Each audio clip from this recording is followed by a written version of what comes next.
Welcome to Washington Talk. I'm Soo Kim. In the United States, both Republicans and Democrats wrapped up their national conventions, nominating their presidential candidates. President Donald Trump and former Vice President Joe Biden accepted their nominations from their respective parties. The two parties also passed party platforms, which included their own policies on North Korea. Today, we'll discuss where the two presidential candidates stand on North Korean issues. Joining us is Soo Kim, policy analyst at the RAND Corporation and adjunct instructor at American University. She served as an analyst in the Central Intelligence Agency and also worked at the Department of Homeland Security. Scott Snyder also joins us today. He's a senior fellow for Korea Studies and director of the program on U.S.-Korea policy at the Council on Foreign Relations. His book, South Korea at the Crossroads, examines the trajectory of South Korean foreign policy. Thank you so much for joining us today. Thank you, Young. Let's first talk about the current administration's approach towards North Korea. During the Republican National Convention, President Donald Trump accepted his party's nomination for the second-term president, stressing once again his America First strategy. While he didn't talk about North Korea at his speech, Secretary of State Mike Pompeo earlier said President Trump kept North Korea from staging additional nuclear and long-range missile tests. I would like to know how you view this. Ms. Kim, let me start with you. Sure. So, I think it depends on which side of the argument and the time, constraints that you're looking at. But one could argue that we have stopped temporarily North Korea's nuclear missile testing. But if you think about the way U.S.-North Korea relations were advancing in the lead up to the summitry, we almost reached a point of quote unquote fire and fury where there were tensions between the two countries. And only the pressure of sanctions is probably the likely factor that stopped North Korea from pushing us over to the edge.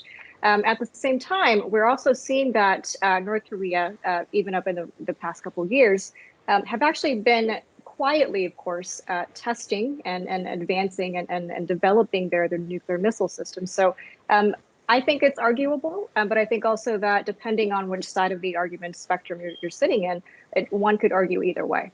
Mm-hmm. Mr. Snyder, what's your view?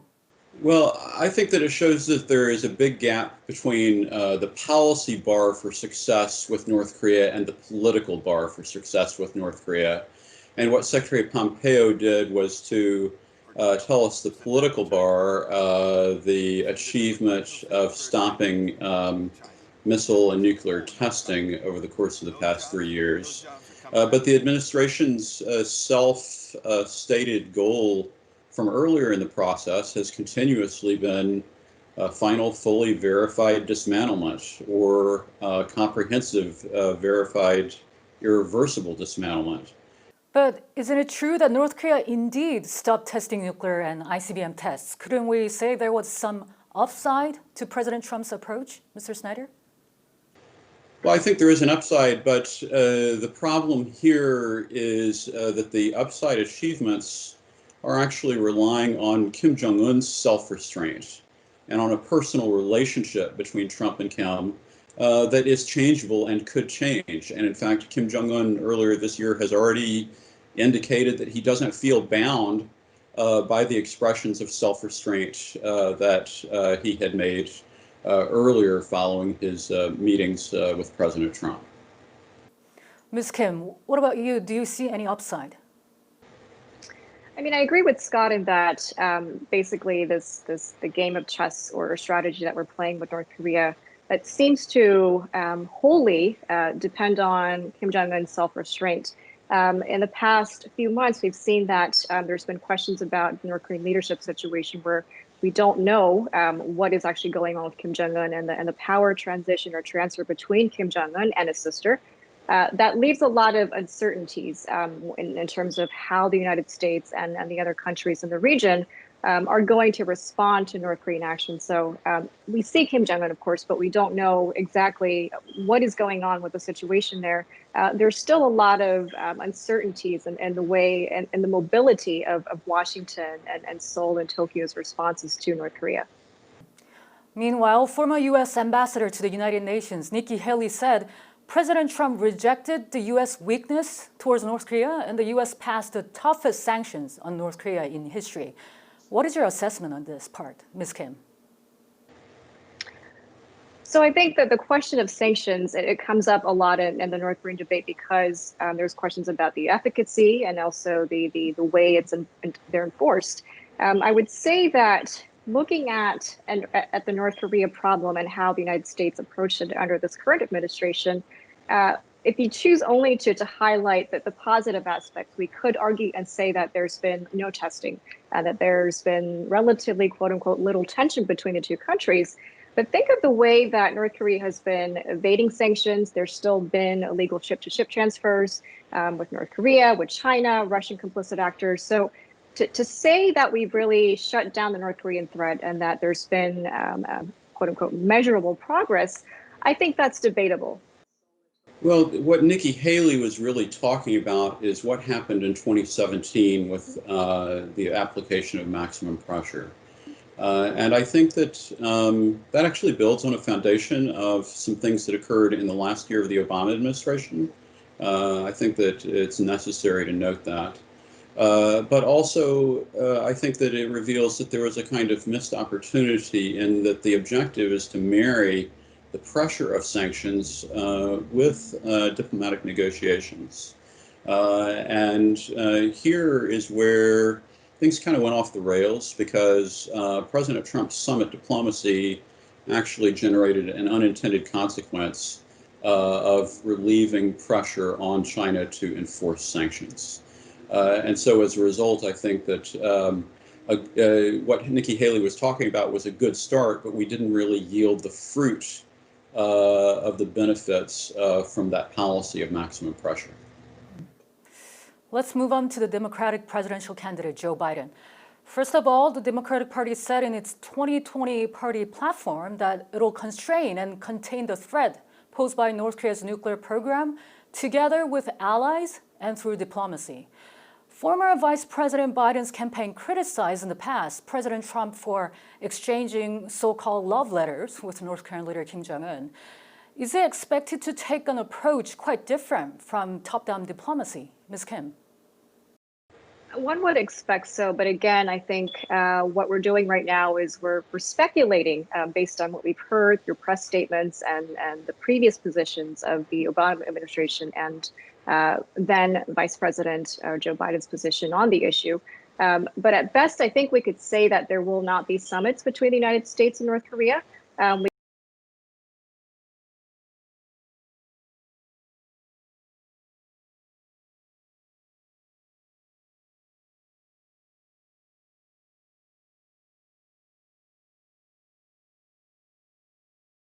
But just the problems that we see within the region, that's South Korea, Japan tensions, the role of China in this whole geopolitical debate as well. So I would think that this would be much more principles based as opposed to relying on, I guess, the decision factors of one leader in the country. Mm-hmm. And Mr. Snyder?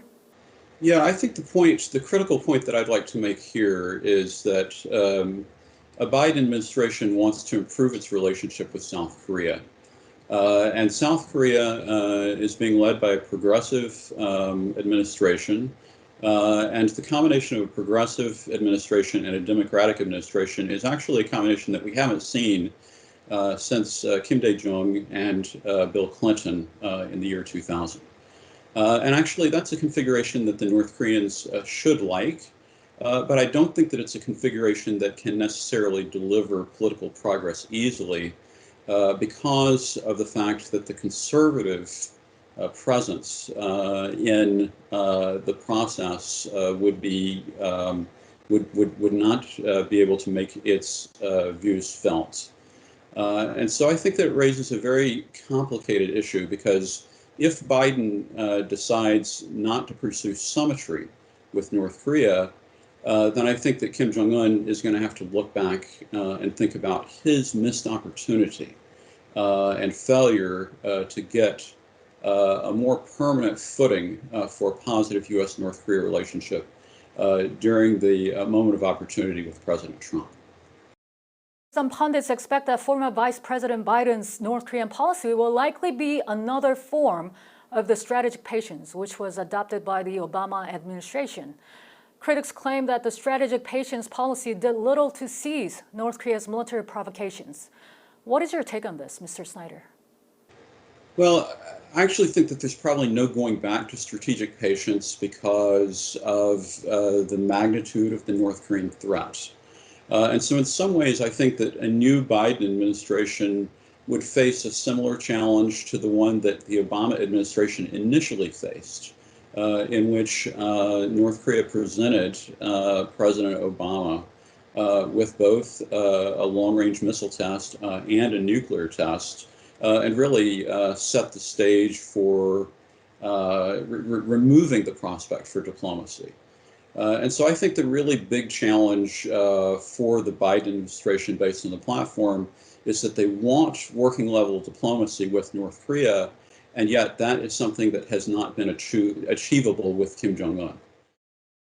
They're much more capable with their nuclear weapons and their missiles. And through the whole symmetry, Kim Jong-un and by extension, North Korea has been able to sort of elevate and burnish their image as a country that's maybe not so normal, but we've come to accept and tolerate North Korea the way it is right now. So when we look at not just the buildup of the nuclear and missile capabilities, but also just the egregious violations of human rights in North Korea, how is the United States, and in conjunction with South Korea and Japan and other regional actors that are of the same side, how are they going to manage to deal, not just to tolerate, but to actually visibly and verifiably reduce the North Korean threat from all angles? I think that's the bigger question that we have to answer. Let me ask both of you a blunt question. Which approach will be right? I mean, which approach will eventually succeed in persuading North Korea to give up its nuclear arsenal? Ms. Kim first. It's not really about choosing either or, but really thinking about the right combination of pressure and incentives and engagement. Perhaps the pressure was not applied at the right points. Perhaps it wasn't really coordinated with the allies in the right way. Well, I don't think that I can choose which is better because both approaches rely on persuasion. And the problem that we have is that North Korea has set itself on a strategic course to try to become a recognized nuclear state. And so, as Ms. Kim suggested, it really means that persuasion has to be combined with an element of coercion in order to be able to achieve success. And thus far, it appears that coercion combined with persuasion also is not guaranteed to work. President Trump said he will try to negotiate with Chairman Kim Jong-un if he gets reelected. Does this mean he will hold another summit with Kim Jong-un? And what about Biden? Will he hold a summit with Kim Jong-un, Mr. Snyder? I think President Trump is dreaming about another summit with Kim Jong-un as the new president. The question is whether it is really possible to make a deal that benefits both countries. And I actually think that a President Biden, the focus is on actually achieving something at the working level. Mm-hmm. Ms. Kim, will Biden try to meet Kim Jong-un one-to-one? I would think that based on the lessons that we've learned, as Scott pointed out, that without proper preparation, without really understanding where the opponent is coming from, to hold a top-level meeting where stakes are extremely high, not just in terms of personal leadership legacy, but also in terms of national interests, that, to leave the door option to symmetry, I think that might be a temptation on any human, tendencies. But I think that the lessons that we've learned and that the costs that came along with it, I hope that would serve as some sort of a guidepost. There's skepticism that North Korea will never give up their nuclear arsenal, no matter who comes to the White House. Is there really no way? So with the whole denuclearization versus, step by step or just accepting North Korea as it is, when we think about denuclearization, it's tied to the survival of the North Korean regime. And of course, from North Korea's optics, that is a grave concern. But I think also from the interests of our policymakers and even our military leaders is that what happens once we do get North Korea to denuclearize? Is it just going to be a peaceful one, or is it something that's going to be much more conflict-ridden? And there are additional steps that you need to think about. That I think the challenge is that historically no nation has given up nuclear capability in the absence of a change in leadership. And of course, that is precisely what North Korea most fears. And unfortunately, it may be the only way to imagine that North Korea's denuclearization would actually be possible. The U.S. presidential election is a little more than 2 months away. It is an important event, not only for the U.S. voters, but also for the world, as the President of the United States has a huge influence on how the world responds to the international affairs, including the one on the Korean Peninsula. And the countdown has begun. Ms. Kim and Mr. Snyder, thank you both very much. I appreciate your time today. Thank you. And that does it for this week's Washington Talk from Voice of America. Please join us again next week for more analysis.